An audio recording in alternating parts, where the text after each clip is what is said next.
네, 반갑습니다. 황금알농법 대표 박계입니다. 반갑습니다. 오늘 2026년 1월 29일 오은역에 우리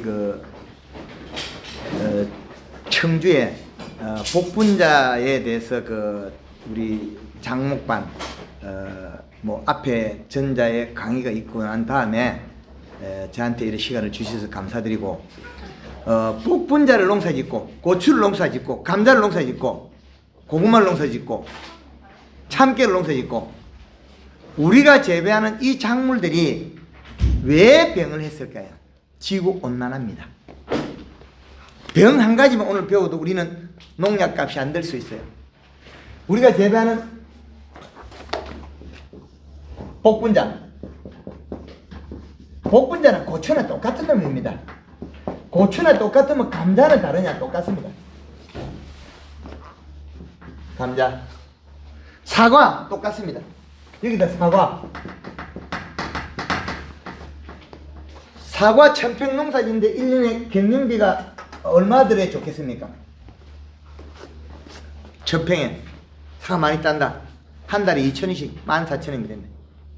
농약은 절대로 쓰지 마라. 복분자 농사진데 농약을 쓰는 것보다는 더 흐르는 게 있다. 물을 뿌려버리면 모든 충이 저체온증으로 도망을 가거나 알이 부화가 됩니다. 여기 계신 분들 1960년도 70년도 초반까지는 우리는 병이 없었어요. 왜 없었냐? 여름에 우리가 과거에 우리나라는 못 살았습니다. 제가 1963년생, 올해 64살입니다.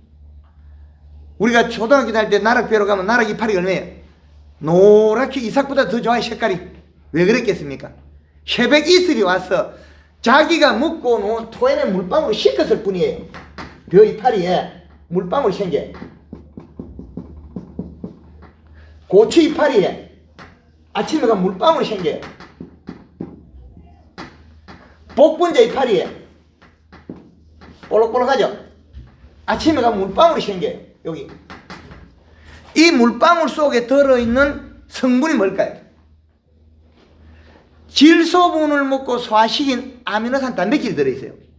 저 있는데 불 켜놓고 뒤쪽 불을 좀 꺼주면 이게 반사가 좀 되게 되겠는데, 불을 좀 꺼줘가지고 이게 유튜브 올려놓으면 잘 안 나올, 화면이 잘 안 나올 것 같아요. 식물의 밥은 질소입니다. 예, 됐습니다. 좀 그렇게 하면 되겠죠? 예? 아까 그거까요? 앞에 감꺼 보이소. 예, 이제 뭐 하면 그런 데로 좀 반사, 요 놈이 반사가 좀 많이 되는 겁니다. 네. 그런데 식물의 질병은 자기 스스로 일으키는 게 90%입니다. 99%. 자기 스스로. 균이 여기에서 먹고 벼 잎에서 먹은 토에는 벼가 이파리 끝에 맺은 물방울이나 고추에서 새벽에 먹고 토해낸 물방울이나 우리가 복분자에서 잎 테두리에 맺은 물방울이나, 이 물방울은 어디서 출발했냐면 식물의 뿌리에서 밥을 먹고 질소를 소화시키면 아미노산 단백질이 바뀌어요. 이 아미노산 단백질은 잎 테두리에 물방울로서 타고 나오면 지구온난화로 인해서 새벽과 밤 사이에 온도 편차가 없어져 버렸어요. 이게 그럼 이슬이 없어요. 밤 이슬이 안 오고 나서 자기가 먹고 토해낸 물방울이 벼 잎에 묻어 있으면 깨시무늬병, 고추 이파리 묻어 있으면 탄저병, 복분자 이파리 묻어 있으면 시드름병, 탄저병, 이름 성도 많은 병들 줄줄 다 있어요. 이건 어떻게 방지해야 되느냐? 복분자 떼구리 위에다가 쿨러 설치해 가지고 이 병을 이름을 어떻게 지었느냐? 이 병들은 잎 테두리 물방울만 씻어버리면 병이 안 합니다. 비동작균. 여백 속에 들어있는 이 아미노산 단백질, 아미노산과 이 단백질 성분을 먹고 활성화돼가 식물을 먹은 건 놈이에요. 그럼 사과의 탄저병 병이냐? 부패병이에요. 사과의 하상병 농약 필요 안 해요. 사과의 불안병 농약 필요 없습니다. 고추 탄저병 약 필요 없다는 거죠. 왜 약을 쳐야 되냐? 요 놈들을 잡으려고 하면 잎 테두리에 있는 물방울만 씻어주면 되는데 이슬이 안 오는 날짜 휴대폰이 나옵니다. 이슬이 안 오는 날짜에 그 날짜에 물을 뿌려줘서 잎 테두리에 맺은 물방울만 씻으면 병은 없어요. 그러면 우리가 농약을 계속 써왔는데 60년도 이후에 70년도 중반부터 농약 썼어요. 지금처럼 우리가 복분자의 병을 많이 하면 복분자 애초에 못해요. 지금처럼.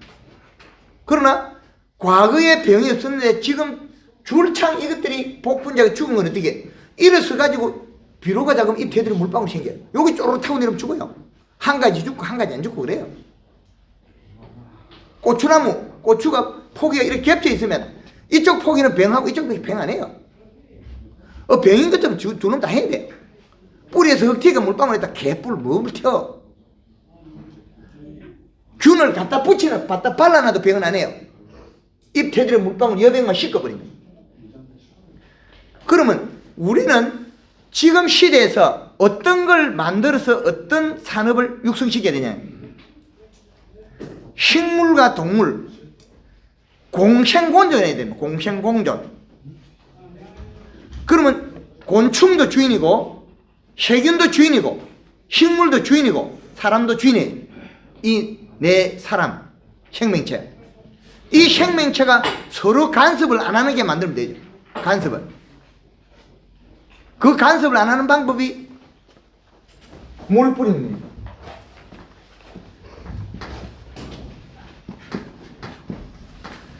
물 뿌림으로써 뭘 없앱니까? 질병을 없애요.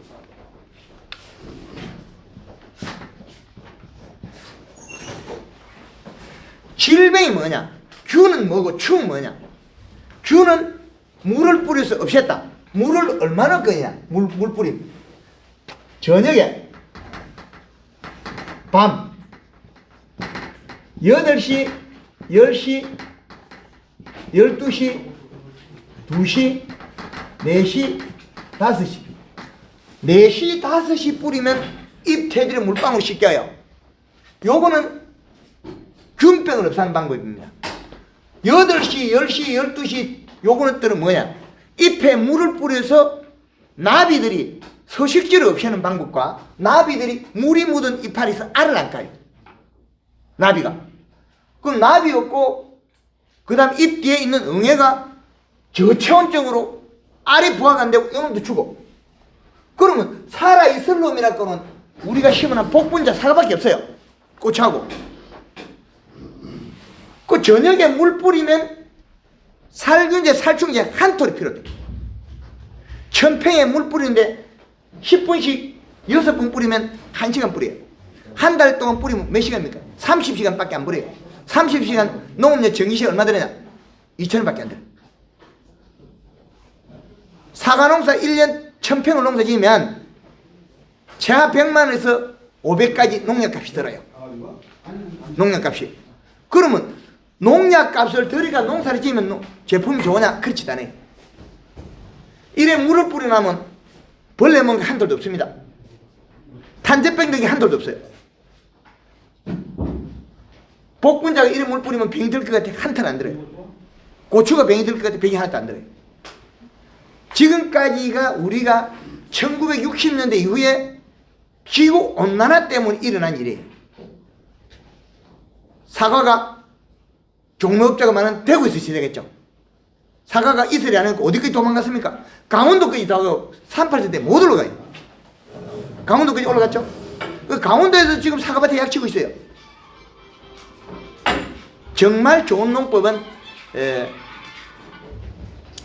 카나다나 이런 나라에 가면 여름에도 작물을 재배하고 사과 재배하고 포도 재배하는데 높은 산에 눈이 있어요. 그런 나라는 초저녁부터 이슬이 와요. 초저녁부터. 그럼 그런 나라에 이런 재배하는 사과가 포도고 농약을 한 톨 한 방울 안 써도 병 자체가 없습니다.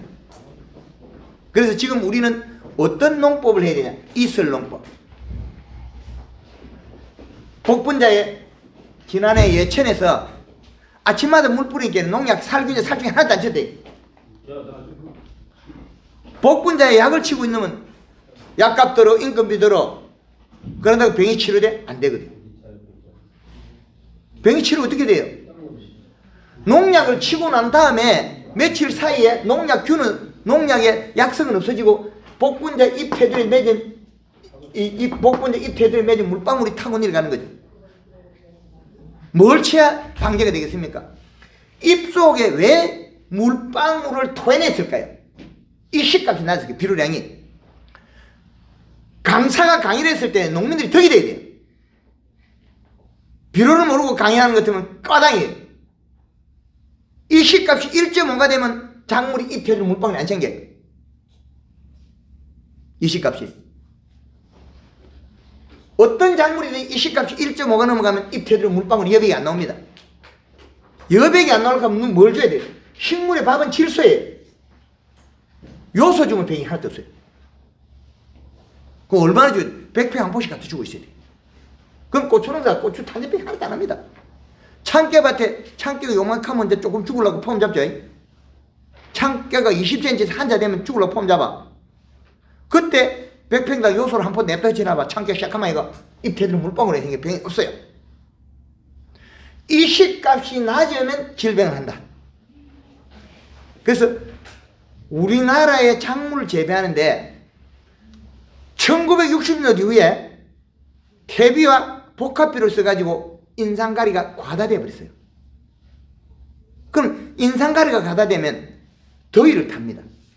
양이온 플러스 증극. 토양의 정작 밥은 질소는 마이너스 증극되고 있어요. 이 플러스 증극들이 장애를 주는 거예요. 너무 과다돼서. 기술센터에 가면 토양 분석 잘 해줍니다. 토양 분석을 어떻게 해야 되나요? 비료주 퇴비 주는 자리 끌어가지고 거기다 직각으로 딱 잘라내고 그 다음에 남은 거 두부처럼 딱 잘라가야 돼요. 위에 10cm, 15cm 걷어내면 꽈당입니다. 그런 토양 분석표는 저는 보지도 않아요. 다시 해오세요. 어떤 거는 가져가라 그냥 가져가세요. 그렇지 않으면 찢어내버립니다. 필요도 없는 걸 들고 다니면서 시간 낭비를 왜 해야 되는데.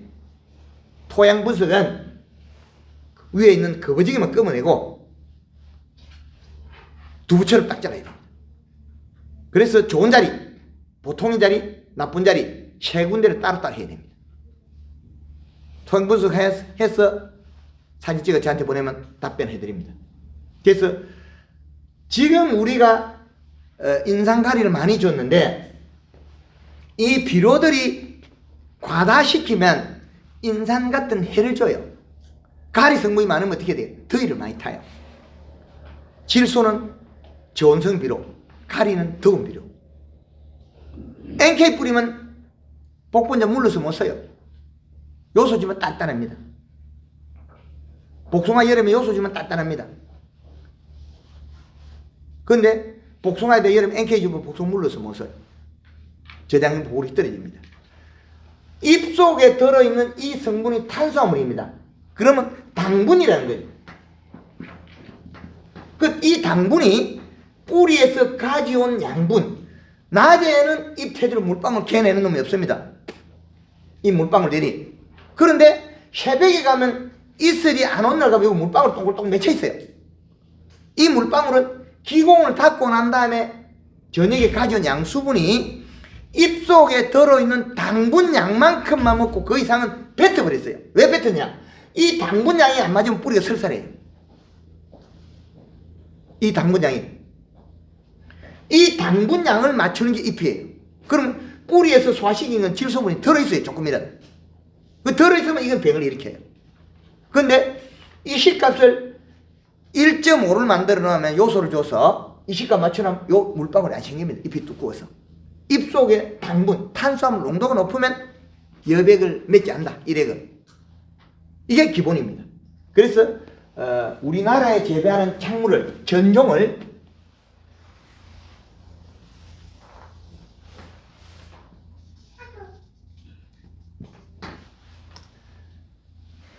이 기준을 잡아서 이 동그라미를 좀 잘 못 그렸는데 1월, 2월, 12월 30일 앞으로 끝납니다. 12월 시계는 하고 이거 저 날짜하고는 다릅니다. 그걸 아시고 보시기 바랍니다.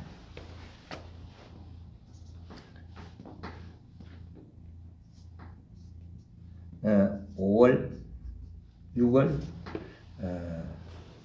7월, 8월, 9월, 10월, 11월. 우리나라에 12달을 표시했는데 우리가 24절기로 쓰니까 불편하다는 거예요. 24절기로 쓰니까. 24절기로 쓰니까 불편하니까 4절기로 쪼개놨습니다. 아주 편리하게 쓰게끔. 우리가 4절기로 표시해가 쓰면 등급 나누기 아주 편해요. 12월 1일이 여기가 아닙니다. 여기는 끝나는 자리입니다. 요건 12월 31일. 32일. 그 다음에 1월 1일입니다. 1월 31일. 1월 31일. 이렇게 됩니다. 그럼 1월 15일에서 7월 15일. 겨울의 중심.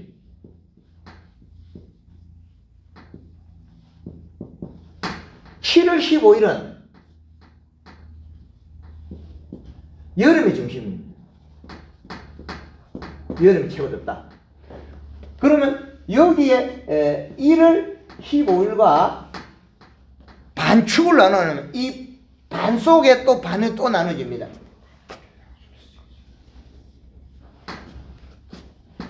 (4월 15일은) 봄의 중심이고 10월 15일은 가을의 중심이다. 이 기본을 활용하면 누구든지 농사 잘 지을 수 있습니다. 계절의 이 시값을 합산시키면 이 도표만 있으면 누구든지 농사 잘 지어요. 그러면 우리는 가을에 추운 때고 지금 여기가 생육한다는 거죠. 이 아래쪽에. 이 아래쪽에 생육할 때 고온으로 해서 이슬이 안 오는 시점 때문에 질병이 생겨요. 그러면 10월 15일 이후부터는 배추 병 없습니다. 배추가. 그 이전에 그때는 밤낮 일교차 편차 때문에 배추 이파리 가면 이슬이 줄줄 합니다. 병 없어요. 그 이전에 모든 질병이 생깁니다. 우리 여기는 지역이 협소하기 때문에 틈새 시장입니다. 틈새. 그래서 우리가 복분자를 재배하고 있겠죠. 농토가 안 늘으니까. 그러면 농토가 안 늘은 걸 우리는 적극 활용해야 돼요. 그럼 다른 지역보다 온도가 낮다는 거죠. 복분자하고 7월 초에 오이 심어가지고 차강만 해가지고 8월 초에 오이를 딱 팔아먹어야 돼. 그리고 우리는 돈을 더 벌어요. 복분자 최종 목표 팽당 10kg. 오이도 엄청나게 따야 돼요. 그 말은 이 계절에 맞는 비료량을 줘서 나온다는 거죠. 그래서 겨울의 이 시값은 2.7 이 시값이 비료량. 아까 우리 강의 중에 강사님이 이시 센서를 보셨죠? 대한민국 전역의 계절별 비료를 합산시켜 놨습니다. 제가 어느 누구도 이 턱을 벗어나지 말고 이게 응용해가 써라. 농업인이라면 산업의 기준을 맞춰놓은 거예요. 그리고 봄의 이시값은 얼마나 되느냐? 노지에서는 2.1 하우스에서는 노지는 2.5 하우스에서는 2.1 요 기계로. 그럼 여름에는 우리가 재배할 때 1.8 가을에는 또다시 노지에는 2.5 하우스에서는 2.1. 그럼 이 비료량을 이 측정기로 맞추면 마늘 심을 때는 비료를 100평당 6개에서 괜찮아요. 가을에. 근데 봄에 감자는 비료를 많이 넣어도 되는데 고추를 심을 때 비료 많이 하면 비료가 늘어나면 고추가 죽어요. 그래서 이 매뉴얼을 가지고 활용하면 계절은 2달이에요. 전후 2달, 저 한 달. 요 계절은 여기서 2월 중순밖에 여기밖에 안 돼요.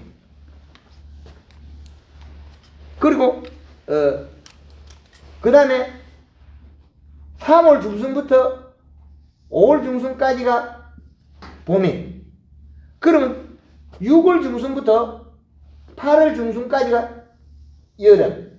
요거. 그럼 9월 중순부터 11월 중순까지가 가을. 그럼 이 4계절 속에다가 비료를 합산하면 딱 맞게 되죠. 그럼 여름에는 생육 기간이 많으니까 흡수량이 많기 때문에 비료량을 낮춰야 돼요. 겨울은 흡수 시간이 짧게 비료를 늘려야 돼요. 그래서 이 기준을 활용하면 여기에다가 토양 수분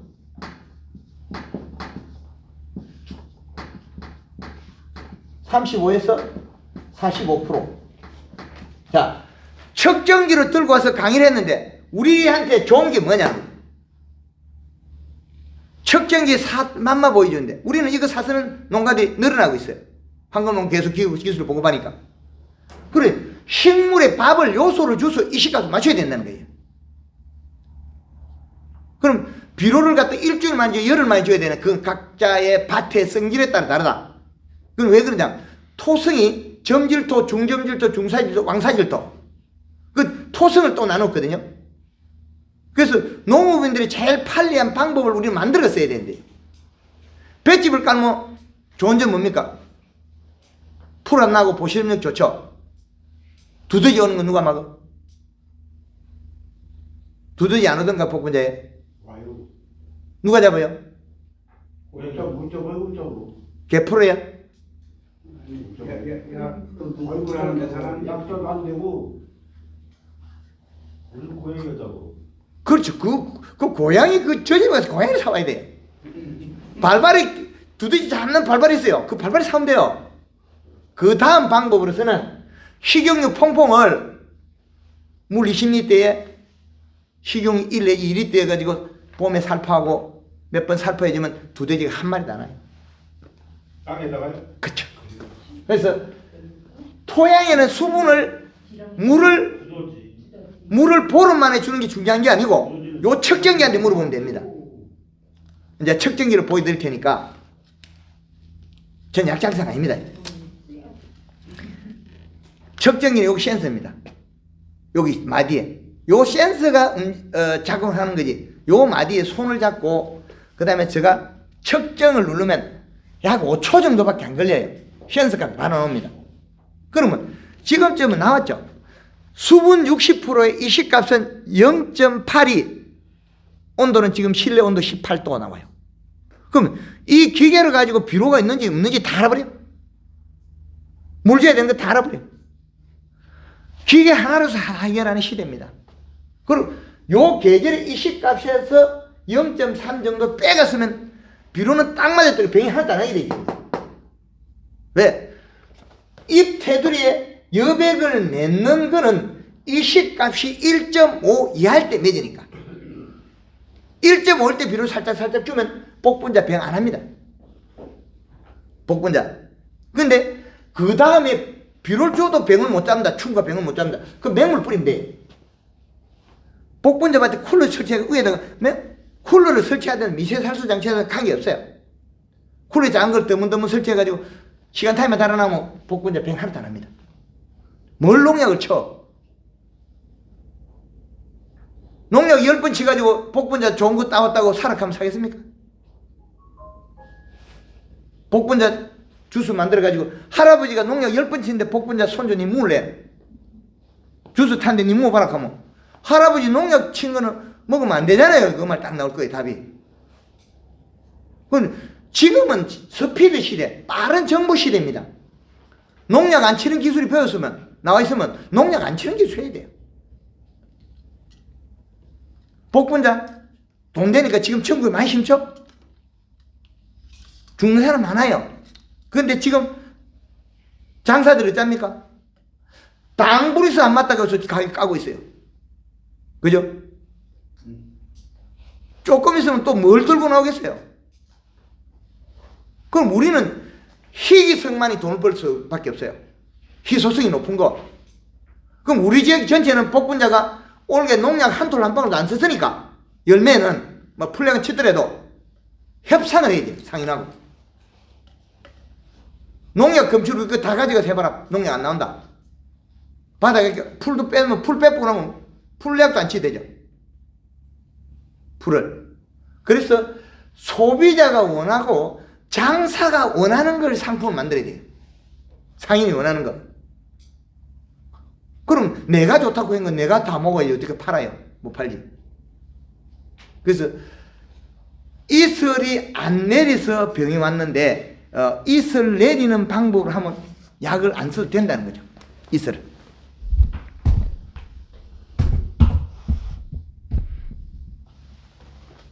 그래서 우리가 재배하는 이 작물은 자전거와 경운기가 같습니다. 환경을 어떻게 만들어주냐에 따라서 변할 뿐이에요. 우리가 먹고 살고 하는 것처럼 아침에도 반찬 가득 먹어야 되고 저녁에도 가득 먹어야 되고 아니에요. 우리는 먹고 배설하고 없어지는데 얘들은 아니에요.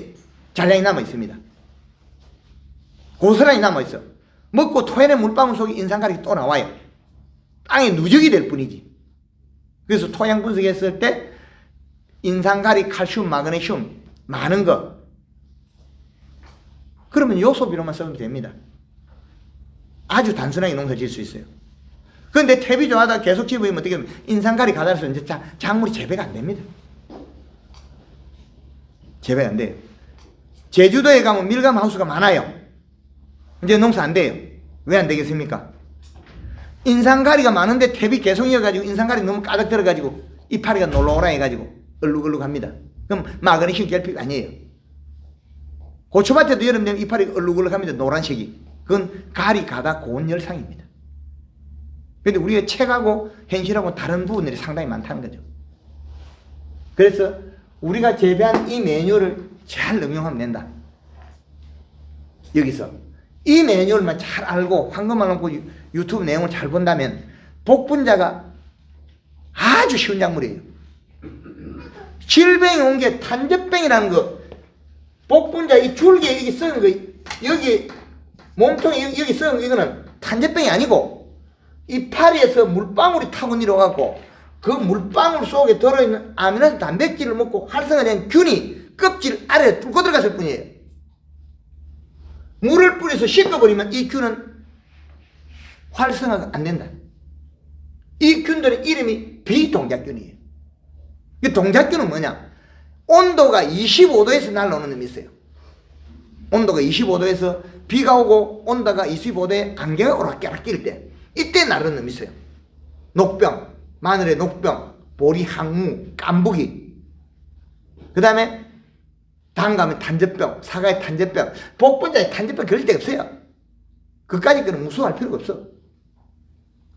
그게 무서우면 쿨로 물 뿌리는 걸 갖다가 비 오고 안개 낄 때 물을 낮에 뿌리고 있으면 됩니다. 물을 뿌려서 씻어보면 돼요. 씻어보면 살아있으려면 아무도 없습니다. 아주 단순한 거에서 우리는 큰 이윤을 남겨야 되지, 그 어떠한 것도 대처가 안 된다는 거죠. 어떠한 것도. 그래서 식물의 밥은 질소입니다. 질소. 얼마를 줄 거냐 그거죠. 요소만 잘 주면 병 하나도 없습니다. 그런데 토양 분석해 보면 그 데이터가 나와 있어요. 그런데 토양 분석표에 보면 질소한테 질소 분석이 없습니다. 질소한테 질소 분석이. 그리고 거기 보면 토양 분석 마지막에 보면 쭈르륵 나가다가 마지막에 이식값이 나와요. 그 이식값은 토양 분석표에 질소한테 분석표에 0에서 2.0을 해놨거든요. 그러면 1.2 이하는 병이 온다는 거죠. 여백 때문에. 대한민국 전체를 돌면서 조사를 해보니까 강원도 감자밭에 병 오는데 뭐예요? 0.3에서 1.1까지는 감자가 역병이고 죽어요. 1.5 이상이 되면 병이 없습니다. 감자는. 고추밭에도 가서 측정해보면 이식값 측정해보면 이식값 1.5가 되면 병이 없습니다. 그러면 여름에 우리가 고추를 재배하고 여름에 더울 때 복분자 재배하는데 비료 자주 주고 쿨로 물 뿌리면 아무 병이 없어요. 복분자 술을 줘. 요거는 키로당 최대 10kg가 있다 이게 평당. 10kg 딸라 그래가 몽따면 8kg는 따면 돈이 되죠. 근데 2, 3kg 따가 돈대 개뿔 가격 내려가 허당이 돼. 고추 심으면 평당 몇 킬로 따야 돼? 평당 5건 이상 따야 돼. 그 예를 들면 돈이 안 돼요. 왜? 고추가 흐르면 평균 단가가 8,000원 보고 해야 돼요. 8,000원 보고 다 수확해야 되는데 그렇게 하려면 우리가 농사 지을 때 1년 작기로 보면 거의 대다수 우리가 100평에 써야 되는 비료가 나와요.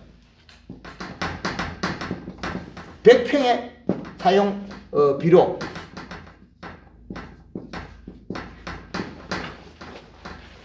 (100평의) 복분자가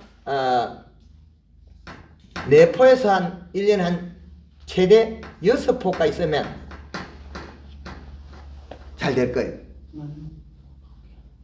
복분자가 비료를 많이 먹어야 하고 많이 주면 못 먹고 적게 먹고 대충 살아요.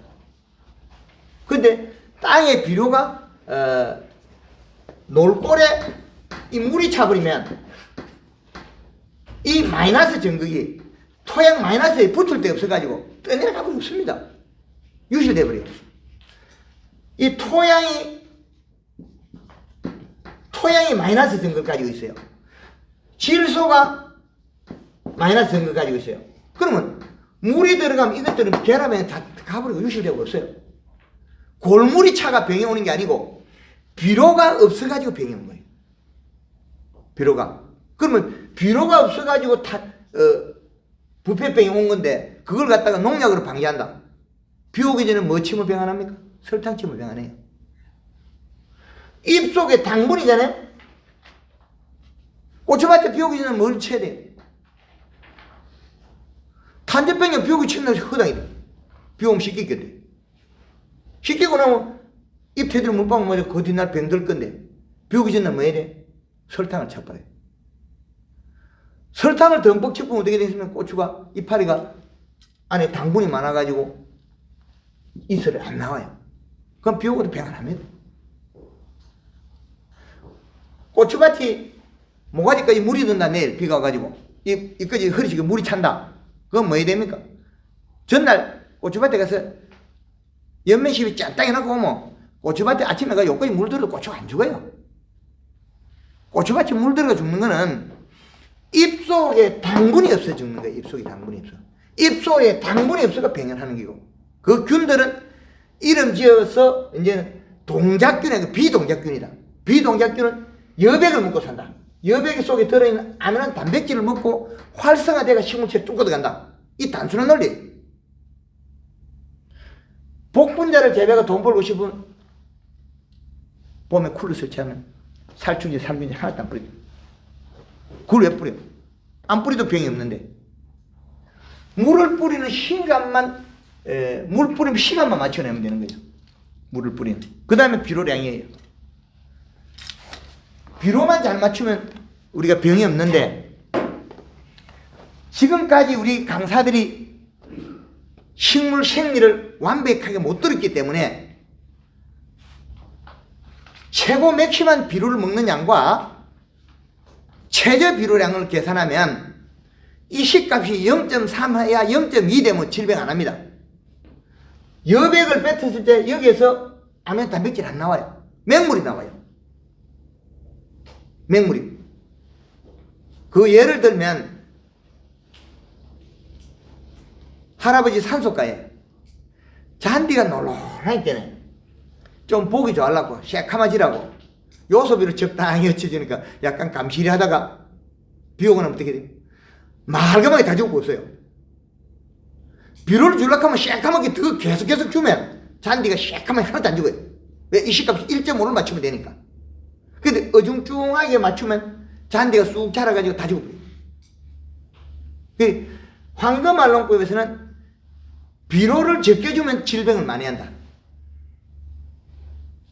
우리가 고추밭에 가면 고추가 키가 크고 씩씩 크면 뭐랍니까? 야, 저 집에 비료 많이 줬다, 그릇 많이 줬다 그러죠. 개뿔. 비료를 작게 줘서 키가 크지 어떻게 비료 많이 줘서 키가 커? 비료가 이식값이 낮으면 절간이 늘어져요. 이식값이 낮으면. 비료를 많이 주면 절간이 좁아요. 복분자 역시 마찬가지입니다. 이식값 맞추면 복반지 마디가 땀박땀박 올라가요. 비료가 작으면 어떻게 쭉쭉 늘어져요, 마디가. 마디가 늘어지면서 잎 테두리에 물방울 생겨요. 이 복분자 잎 테두리에 물방울 생겨요.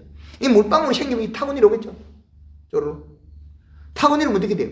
타고니를 온 자리에 멈춘 자리마다 병이 생겨요. 거기다 우리 전착제가 있어야겠죠. 전착제 써가지고 복분자에 물 안 묻으려고 분을 발라내고 그 분을 벗겨본 거죠.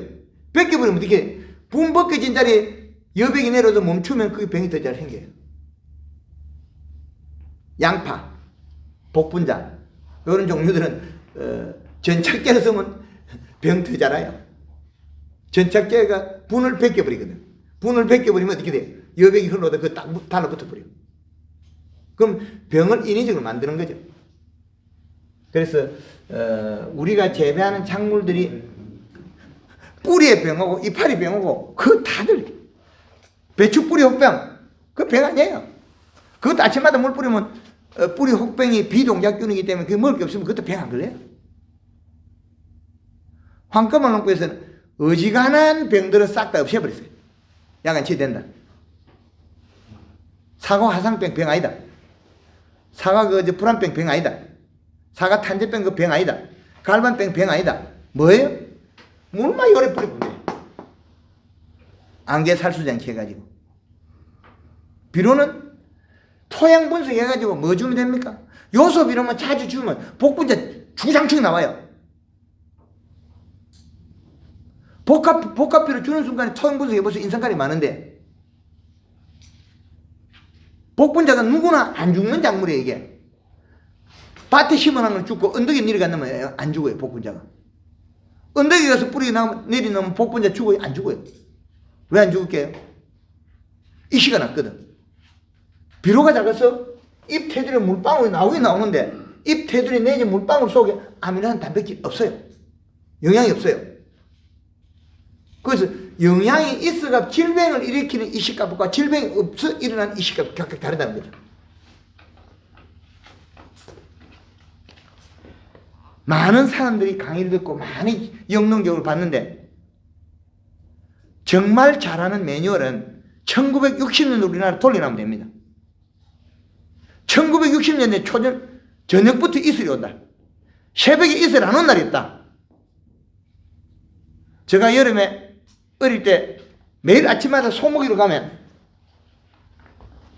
바지가 다 젖어요. 그때 매일 이슬이잖아요, 들판에. 그래, 이슬이나 물 뿌리는 건 동일합니다. 아주 편리한 농법이에요. 우리 황금알 농법의 함양의 맹장님이 물을 뿌렸어요. 전년도 6월 20일부터 사과밭에다가 이렇게 물을 뿌렸어요. 홍로 사과 900평에. 전년도에는 탄저병이 들고 병이 나와요, 사과가. 근데 2025년도에는 사과를 따니까 두 나무에서 물이 안 뿌려진 데서 한 나무에 탄저병 든 거 4개, 8개. 그 외에는 벌레 먹은 거 아무것도 없습니다. 그 마을에 농약 치고 잘한 사람 다 줄창병이 많이 나와요. 그래서 C급부만 깨끗하다. 아무것도 없다. 복분자는 앞으로 내 돈을 들이가 해도 농약급보다 싸게 들고 복분자는 질병이 없는 겁니다. 단 뭐 때문이겠냐? 잎 테두리에 맺은 물방울이 타고 내려가서 사과도 병이 들고 감자도 병이 들고 고추도 병이 들고 복분자 병이 들었다. 인삼도 농약을 치고 있잖아요. 왜 쳐요? 인삼밭에 요소비를 치. 고래다 허옇게 주면 잎이 두꺼워가지고 여백이 안 나오면 인삼 병 안 합니다. 비료를 안 주고 병하고 인삼 같은 거 사가지고 보면 잔뿌리가 하나도 없어요. 그 배가 고픈데 뭐 잔뿌리를 만들어. 먹어야 될 밥을 안 먹어서 그래요. 그래서 우리가 복분자가 맛이 없는 거는 입 속에 당분이 부족해서 그래요. 당분, 탄수화물. 그럼 탄수화물 주재료를 뿌리의 질소예요. 요소 비료주면 복분자 단단하고 당도 좋습니다. 근데 NK를 줬다? 그 더운 여름에 당도가 나오겠어요? 물러져 버리지. 물러져 버리면 당이 안 나옵니다. 그런 기초적인 건 우리는 다 알아야 되는데 이 기초를 모르기 때문에 결국에 우리는 계속 농업을 하면서 우리가 실수를 하고 있는 거죠. 제가 마지막 시간에 왔기 때문에 제가 하고 싶은 강의를 해야 되는 게 아니고 우리 계시는 분들의 질문을 받아서 답변을 해도 되겠습니까? 그게 예. 예, 그렇게 하신 분 질문 한번 하이소. 근데 저도 작년서부터 한국농법으로 그 많이 연구를 하고 시험도 하고 해봤어요. 예. 근데 설탕하고 골드그린, 골드칼라. 예, 골드칼라, 골드그린. 예, 요소. 예, 요소. 그걸 주니까 혜택을 좀 많이 받아요. 그렇죠. 그 척경기로 맞춰가 요 기준만 맞추면 복분자 100 하나도 안 합니다. 예. 이 시값 올려 뿌리고 그것도 못 믿어가 살충제 문제가 되는 것도 뭐 물을 뿌리면 살충이 안 해야 됩니다. 1000평에 물을 하루에 1시간씩 뿌리고 한 달 뿌리면 우리나라 농업용 전기 싸기 때문에 2,000원도 제대로 안 들어요.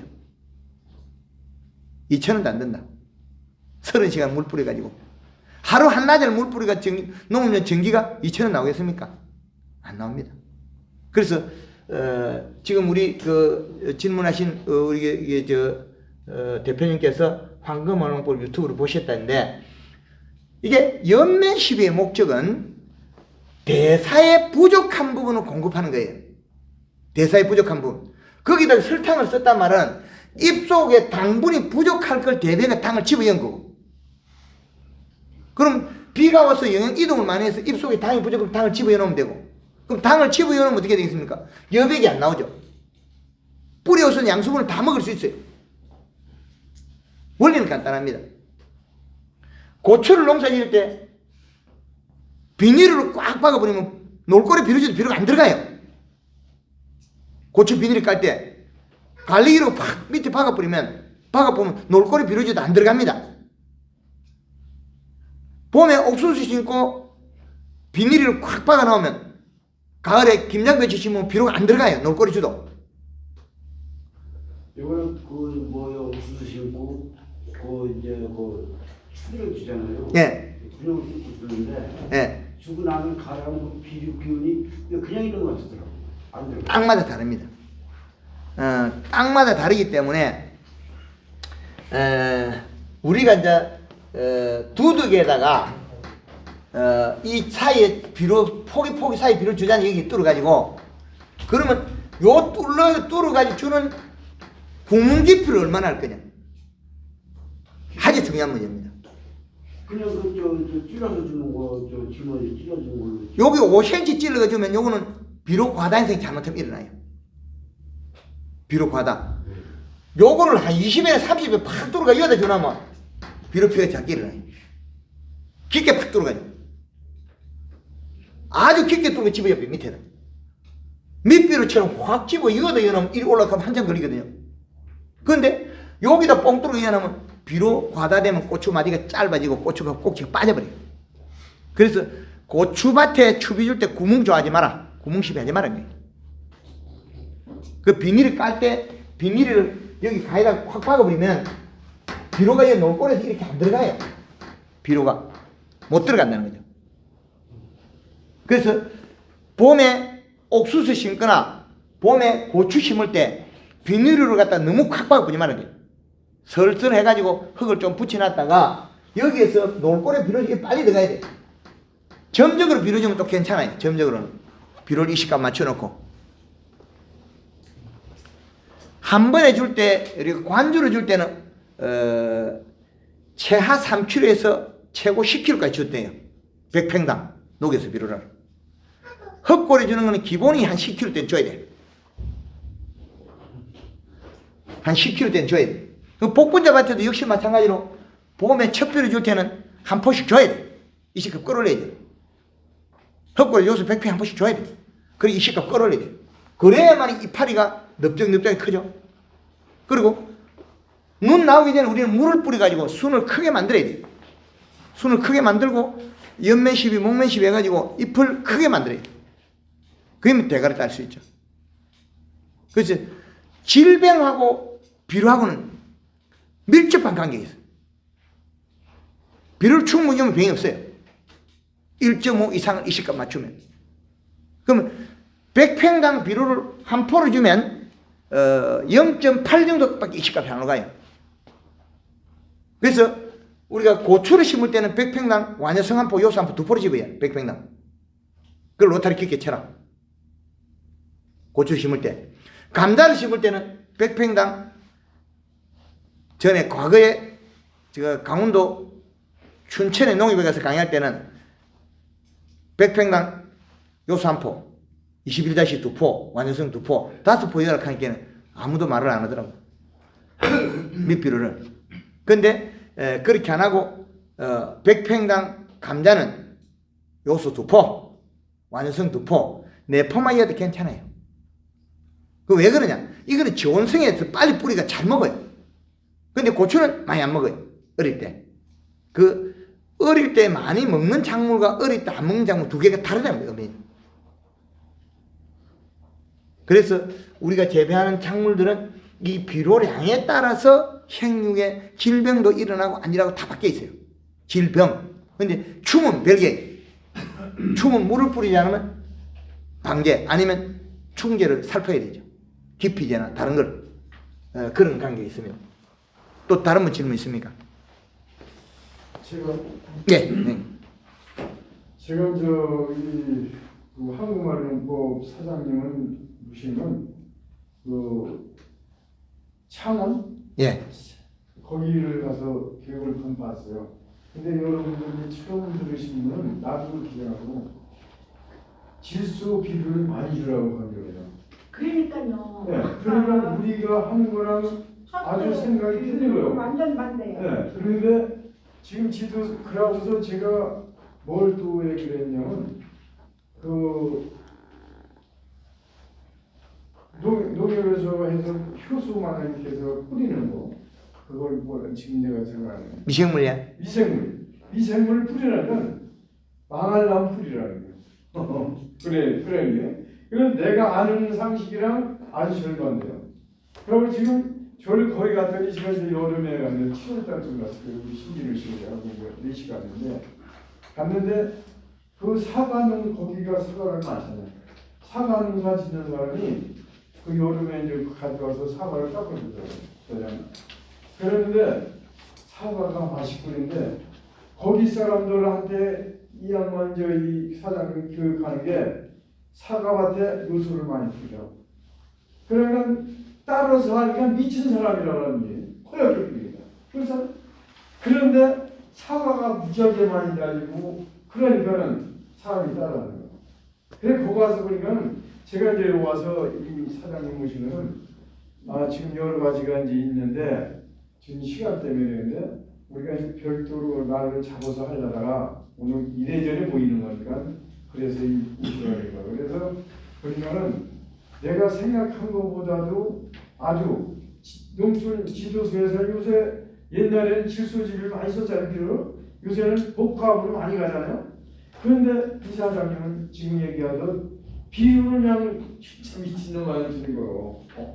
그런데 거기에서 오는 사람들이 전라도, 제주도, 뭐 강원도 이렇게 오는데 사람 무지하게 많은 거예요. 나는 처음 봤는데 그 사람들이 뭔가 지식이 들어가고 자기 경험해 보니까 사람이 많이 올 거 아닙니까? 그래서 우리가 뭔가 지금 한국관리법이라는 게 참 지식적으로 받는 거야. 이렇게 생각을 해서 오늘 뭐 정확하게 얘기를 못할 테고 간단하게 해서 다음에 오는 기회가 있으면 한번 모셔서 한번 들어볼까 생각하겠습니다. 예. 지금 우리 회장님 잘 말씀해 그리고 주시는데 제가 저기 지도서 지금 강사원 양반이 농약 많이 하잖아요. 나는 올해 지난해 복분자 농사하네 세제하고 식용유 그거만 뿌리면 걸거지 없어요. 농약 한 번도 안 했어요. 그래도 밭에 가서 말이 나뱅이 돌아다니는 거 없어요. 그렇습니다. 식용유 퐁퐁을 뿌리면 냄새가 나기 때문에 나비가 알까락 오질 않아요. 그 진딧물도 맞으면 죽어요, 그게. 식용 퐁퐁이. 근데 그것마저도 하기 싫으면 이거는 수로 농법이에요. 쿨러 설치해가지고 시간 타이머 좀 비싼 거는 요만한 거 비싼 거는 잘 맞춰. 몇 초 단위까지 맞춰져요. 좀 큰 거 있어요. 우리 돌리는 이걸 로타리식 말고 인터넷에 자녀분들 놓고 시간 타이머 사들면 사줘요. 그 양수기 걸어놓고 물땡 걸어놓고 저녁에 물 뿌리면 복분자 농약이고 벌레 한 마리도 없습니다. 이게. 그 식용유 퐁퐁 섞어가지고 한 번씩 뿌려주면 모기가 없어요. 기름 냄새가 나면. 예. 아니 그래 지금은 질소비료를 주시라고 선생님께서 그러는데 첫째 강의 시간에는 나 들은 거하고 지금 들은 거하고는 완전 전혀 반대예요. 정말. 맞습니다. 그럼 우리는 누구 말을 어느 분 말을 교육으로 생각하고 받아들여야 돼요? 감자를 샀는데 어떤 사람은 냄비 팔고 삶아 먹으라 하고 어떤 사람은 에어프라이어에다 쪄 먹으라 하고 누구 말 들어야 돼요. 그죠? 고구마를 샀는데 에어프라이 파는 장사는 에어프라이어 가지고 고구마 구워 맛있다 그러고, 그죠?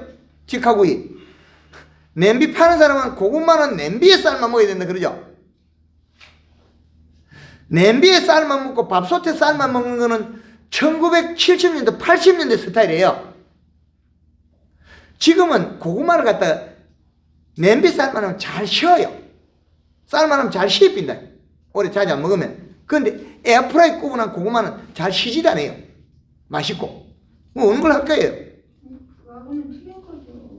그렇죠. 그거하고는 아니에요. 황금알 농법은 기계로 가지고 과학적인 데이터를 가르쳐주고 있고 측정값으로 숫자가 많이 써가지고 1, 2, 3, 4가 쭉 들어가잖아요. 이 1, 2, 3, 4는 아무나 못 써요. 1, 2, 3, 4를 쓴다는 소리는 아무나 쓸 수가 없어요. 그러니까 황금알 농법에서 사계절 이 시값을 개발하는데 대한민국을 몇 바퀴를 돌았겠냐고. 12바퀴 돌았어요. 강원도부터 제주도까지, 울릉도에서 백령도까지, 마라에도에서 가파도까지 흙을 만져보고 우리나라의 전국토를 다 뒤집어서 만들어내는 거예요. 이 기준값을 가지고 여기서 조절해가지고 쓰는 게 농업이다. 그럼 토양 분석표에 식물의 밥은 질소다. 그 반찬만 냅다 주면 더워서 농사 안 된다. 반찬. 그래서 식물의 밥.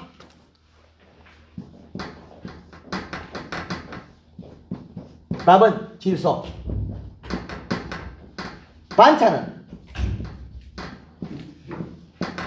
반찬은 인산, 가리, 칼슘, 마그네슘 이렇게 돼 있어요. 그러면 가리는 더운 비로 고온에 장애가 일어난다. 고온 장애. 그러면 질소는 저온, 시원하다. 당도는 누가 내요? 가리가 내는 거 아니에요. 질소로가 당을 내야 돼요. 입속에 들어있는 탄수화물 누가 만들어? 질소가 만들어요. 질소가 분해해서 잎에서 올라가면 아미노 단백질을 만들어요. 아미노 단백질 잎으로 가면 당분으로 전환이 돼요. 그 당분을 전환된 양에 따라서 저녁에 기공을 닫고 뿌리에서 가진 양수분을 먹고 못 먹고 결정하는 거죠. 그래서 이 유튜브 영상도 올려놓겠지만은 시간이 저한테 주어진 시간이 짧기 때문에 많은 걸 알려드릴 수 있고 유튜브 영상에 들어가면 무농약 재배부터 복분자 강의가 황금알 농법을 유튜브에 검색어를 치고 한 칸 띄워서 복분자 치면 많이 나옵니다. 고추도 많이 나와요. 근데 사장님 말이요. 예. 여기 지금 배추를 여름에 재배하시는 분들도 있거든요. 근데 배추가 딸 수확할 때 지금 주저앉아가지고 뿌리 썩은 게 무슨 죄냐? 그거 해가지고 실패하는 사람이 많거든요. 그거 좀 그 유식값이 난 비료 요소를 안 줘서 그렇잖아요. 요소 이식값을 측정이 꽂아가 1.5에서 비로 살짝 주면 병 하나도 없습니다.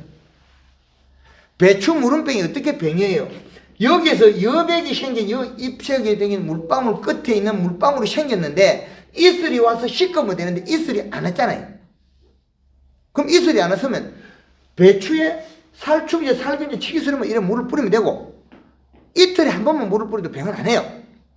여백이 하루 생겨가지고 병을 못 만들어요. 농도가 진해져야 되니까. 하루 생긴 여백 속에서 들어있는 아미노산 단백질 병을 다 못 일으킨다는 거죠. 그리고 토양 이식값을 1.5 이상이면 질병이 안 해요. 그 이식값이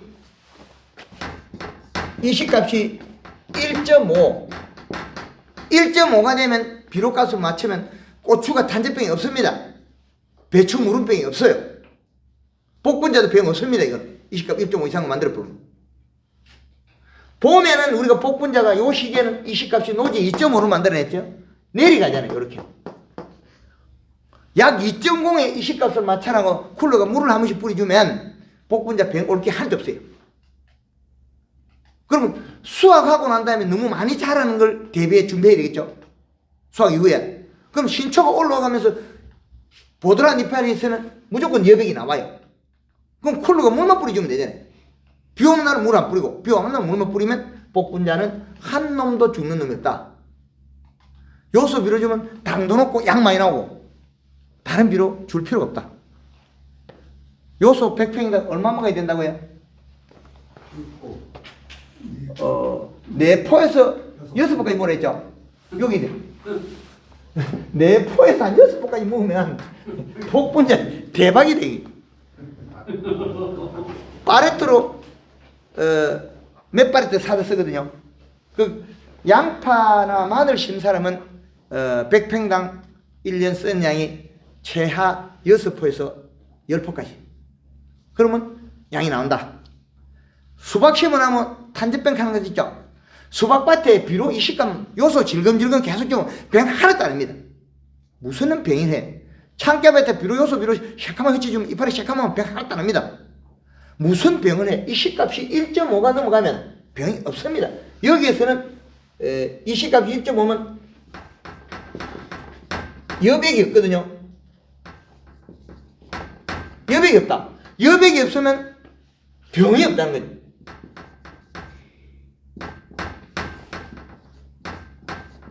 병이 없다. 이 식감만 맞추면 병 없는 걸 갖다가 어떻게 측정기 해가지고 우리 황금알농부에서 우리나라에 있는 농업 재배하는 농업을 기준값을 설정해서 누구든지 편하게 쓰도록 만들어내는 거지 계속. 그래서 이 기준값이 우리나라의 기준이 되고 과거에 1960년대 이후에 70년대 중반까지는 병이 없었는데 그때는 동네 큰 감나무에 가을 되면 이파리가 밝고 감이 밝게 그냥 붙어있어요. 요즘 어떠네?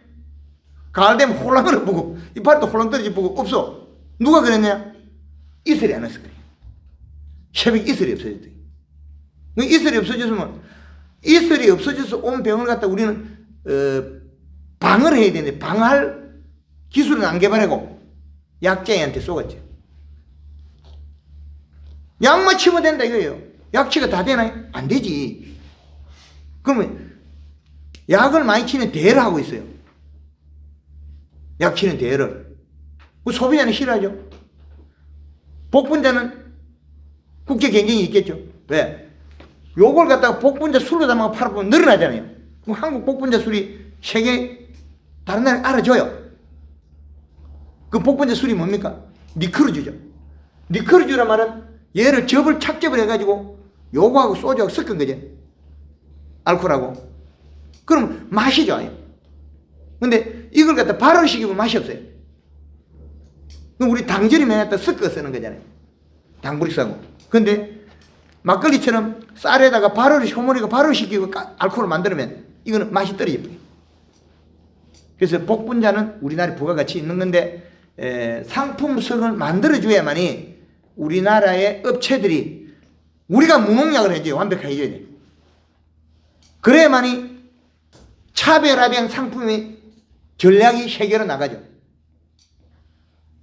근데 복분자 가격 흐려질 거라 그러면서 올해는 어찌해야 되겠노? 이렇게 고민하지 말고 우리 스스로 결론을 먼저 내자는 거죠.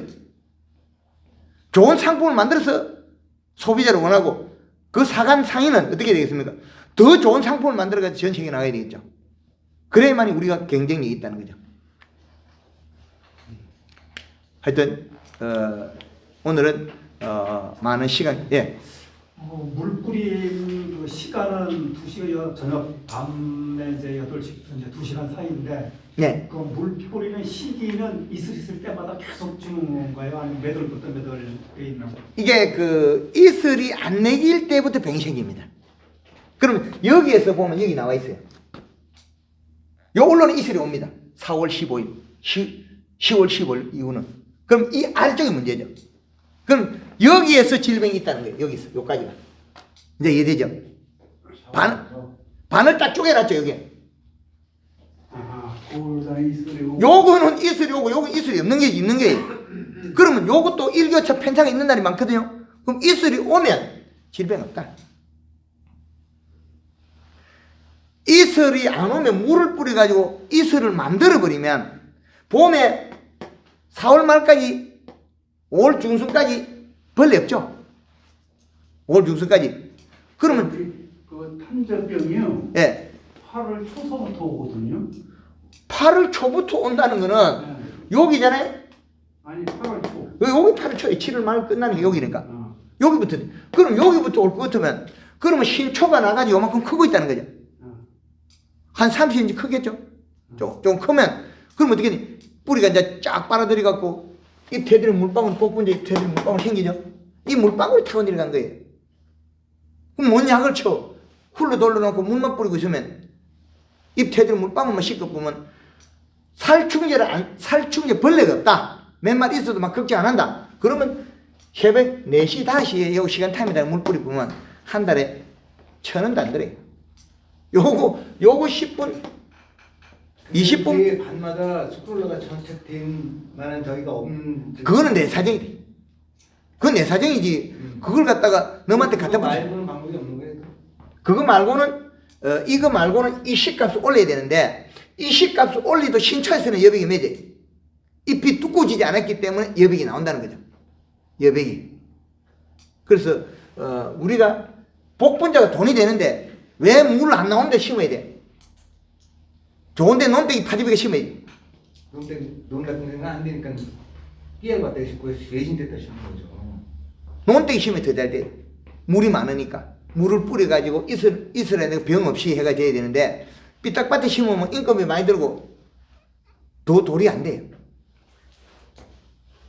과거의 방식은 아까 말씀해 주신 그 우리 같은 경우 여긴 두더지가 많거든요. 예, 근데 그 퇴치방물이 비례가 좀 어떻게 돼요? 그 식용유하고 퐁퐁. 퐁퐁. 네. 비료를 20리터 정도면 얼마를 사야 거예요? 바닥에 유막 코팅은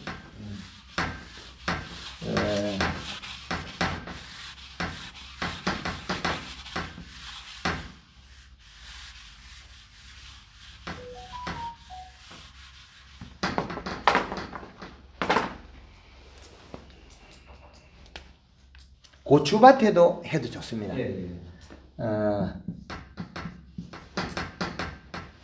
바닥에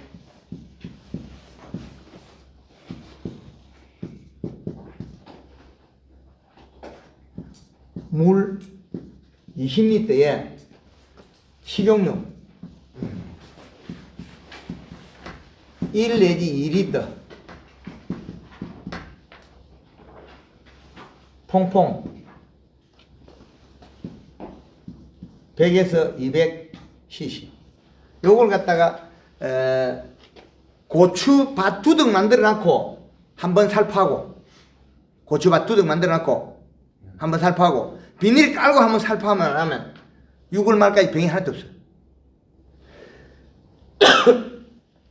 요걸 갖다가 복분자도 봄에 일찍 바닥에서 살포하고 한 번씩 주기적으로 살포해주면 비 오기 전날 하면 좋아요. 복분자 밭에는 비 오기 전날에 살포해야만 안으로 쑥 들어가요. 100리터에 100cc. 100cc. 예. 아, 100cc. 예.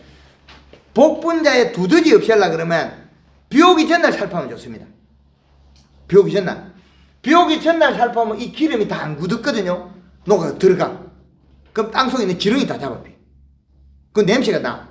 그럼 냄새가 나면 두더지가 싫어요. 두더지가 오면 그 뒤로 또 한 놈이 더 따라와요. 땅쥐. 꼬리가 짧은 쥐가 있어요. 꼬리가 짧은 게. 요 놈이 다니면서 뭘 해? 복분자 뿌리 뜯어먹어요. 사과 뿌리 뜯어먹고. 요 두 놈이 공생을 해요. 두더지가 구멍 뚫어 다니고 요거는 땅속의 토끼라고 보면 돼요. 땅속의 토끼.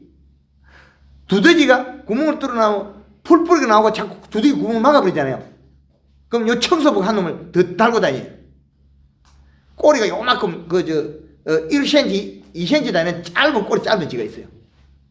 일반 쥐들은 나무에 다니면서 꼬리를 감기 위해서 꼬리가 길어요. 집에 다니는 집쥐나 이런 거는. 그런데 땅 밑에 두더지 구멍을 다니는 그 뿌리 잘라먹는 요 쥐는 꼬리가 조그만해요. 손톱 크기만큼밖에 안 길이가. 그 짧은 놈을 따라다녀요. 그래서 요거는 바닥에 두덕 만들어 놓고 비닐 까기 전에 고추밭에 해도 되고, 복분자들 봄부터 몇 번 해주면 두더지가 거의 발생 안 합니다. 요걸 살포하면. 그리고 이제 기름 소독은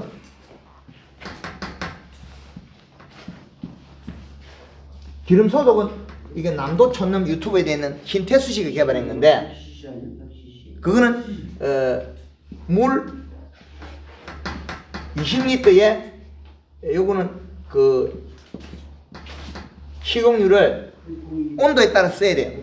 요거는 50에서 100cc. 그럼 퐁퐁은 100cc. 요거는 요렇게 하면 그 식물의 고추에도 살포할 수 있고 배추에도 살포할 수 있고 복분자에도 살포할 수 있습니다. 온도 값에 따라서 양을 조절해서 식용유 양만 퐁퐁 그대로 쓰고, 그러면 요거는 나비 같은 것들이 알가를 안 오고 그 벌레들이 응애나 이런 게 죽어요. 요거는 응애 같은 거 죽고 이게 식물에 해가 없습니다. 근데 사과에는 살포하면 안 돼. 이게 사과나 다른 데는 해가 된다.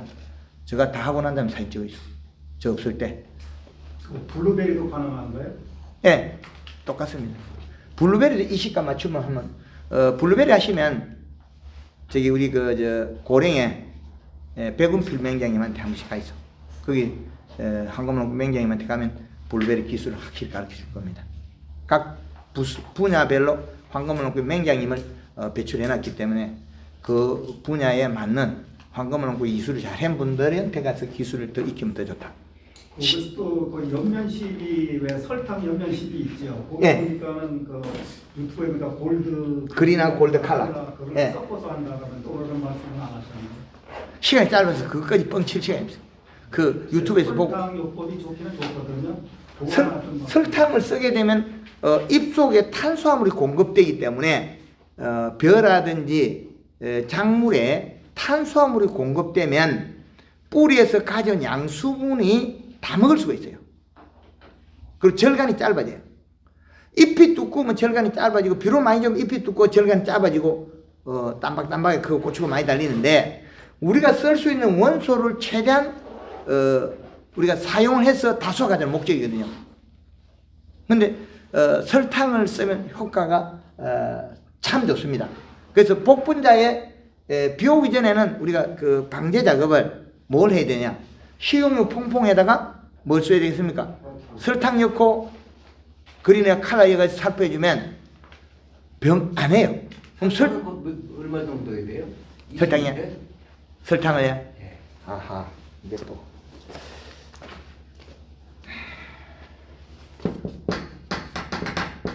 설탕 얼마까지 쓸 수 있느냐? 예. 물 한 마리에 예. 20리터에 그 10g부터 800g까지 쓸 수 있다. 아주 범위가 늘어져. 저는 작년에 120g씩 썼는데. 네, 맞습니다. 그 기본이 120g에서 이쪽 조절해 쓰는데, 그러면 과실이 달리는 사과에는 얼룩이 져요. 과일이 크면 소량을 줄여야 되고, 그 다음에 800g 쓴 거는 여름에 배추 모종이 키가 큰다. 그때는 물 한 마리 800g 넣어도 괜찮아요. 설탕은 피해가 잘 안 일어납니다. 설탕은. 그런데 물 한 마리에다가 요소를 800g 넣어가 살펴보면 폭삭되는 죽어요. 요소를. 그래서 설탕은 범위가 늘어다. 그래서 이 800g이 최고 해본구고, 그 다음에 고추밭에 내일 비가 되게 온다 그러면 설탕을 얼마나 해야 돼요? 200에서 300g을 넣어가지고 영양제 같이 살포해 놓으면 고추밭이 비 오고 나도 병이 하나도 없어요. 그 여백이 안 나온다고, 여백이. 이런 원리와 방법을 우리는 응용할 수 있겠죠.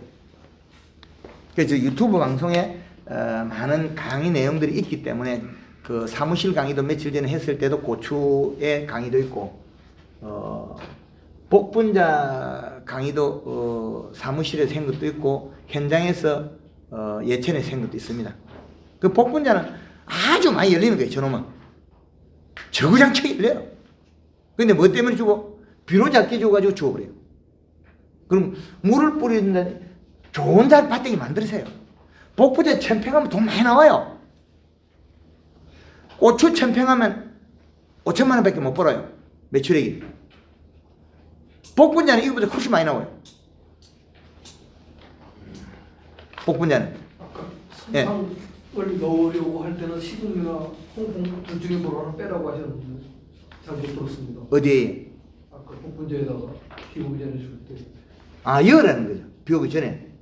비 오기 전에 이렇게 쓰면 됩니다. 아, 같이 예. 홍콩이나 식용유도요? 예. 식용유를 치면 물이 기름이 떠버리기 때문에 안 섞여요. 퐁퐁을 넣어야만 되는 거죠. 아, 식용유를 빼라는 말씀이죠. 식용유 들어가야죠. 식용유 들어가야 두 개 혼합이 돼요. 그 식용유가 약이 되는 거죠. 퐁퐁이 약, 예. 저기 두둑에 치는 거는 식용유를 두둑에 치는 거. 그 사서 하는 것도 있는데 또 저기 배식용 있으면 돼. 저 닭집 뭐 이런 데서 나는 그 닭기름 써도 되고, 닭기름 좀 뻑뻑하고 공기에 써도 괜찮은데, 튀김집에 기름은 괜찮아요. 튀김집에 거는 닭을 그 튀기면 닭 그 지방이 나와가지고 좀 기름이 잘 안 풀려요. 뻑뻑해요. 구리스처럼. 그런데 튀김집에 폐식용유는 사가지 쓰면 괜찮아요. 그러면 제가 그 식용유하고 퐁퐁을 했더니 청주 같은 단원 가면 한 통에 싼 거야. 싸. 예, 그래서 집에 비상으로 싸가지고 써야 될 게, 우리가 농사를 하면서 통닭집에 그 또 뭐 말고 우리가 튀김집에 거 배식용이 있으면 좋고, 그 다음에 이제 요소랑 한꺼번에 그래서 이제 설탕 좀 많이 사다 놓고, 그렇게 하면 골드그린 칼라는 이 조금만 더 되게 응용하면 아주 잘 돼요. 복분자도 관주가 있으면 거기 그 책에 보면 골드 뿌리 5천이 나와 있어요. 그걸 쓰게 되면 아주 알이 커져요. 고추도 살이 찌고 끝이 뭉뚱하게 나와요.